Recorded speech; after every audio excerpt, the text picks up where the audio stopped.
कबड्डी पाउण वास्ते लाला अगनू दा कंबो ते लाला प्योर पंजाबी ते रखदा ठाठ नवाबी इनू किसे हथ की पाउणा इहदे ते टौर ना जीवना पर मुंडा कहंदा मैं हथ पावांगा मुंडा कहंदा फड़ांगा गुੱਟ तो लाला कहंदा पीछे हटो दौड़ तजनी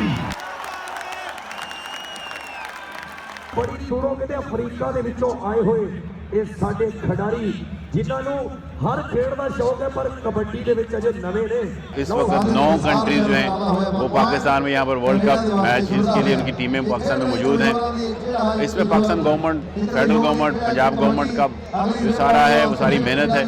पाकिस्तान पंजाब स्पोर्ट्स बोर्ड ने इस हवाले से अपने मुकम्मल इंतजाम किए हैं और पंजाब गवर्नमेंट ने हमें सिक्योरिटी में मुकम्मल तावन किया है। पंजाब पुलिस हमारे साथ है। बाघा बॉर्डर लेके होटल तक खजा खज रोड भरे हुए सीगे ते सिक्योरिटी ਦੀਆਂ ਗੱਡੀਆਂ ਸਾਡੇ ਅੱਗੇ ਪਿੱਛੇ ਚੱਲ ਰਹੀਆਂ ਸੀਗੀਆਂ। ਕੋਈ ਕਿਸੇ ਕਿਸਮ ਦੀ ਪ੍ਰੋਬਲਮ ਸਾਨੂੰ ਇਹ ਮਹਿਸੂਸ ਨਹੀਂ ਹੋ ਰਿਹਾ ਸੀਗਾ ਜੀ ਇੰਡੀਆ ਜਾਂ ਪਾਕਿਸਤਾਨ 'ਚ। पाकिस्तान आन के बहुत ਵਧੀਆ लगा।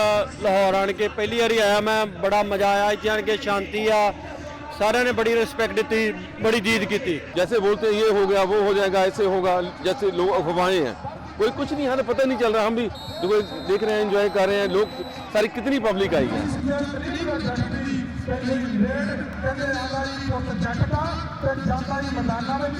ਧੂੜਾ ਪੱਟੀਆਂ ਆਈਆਂ ਇਸ ਨੌਜਵਾਨ ਨੇ ਪਾਕਿਸਤਾਨ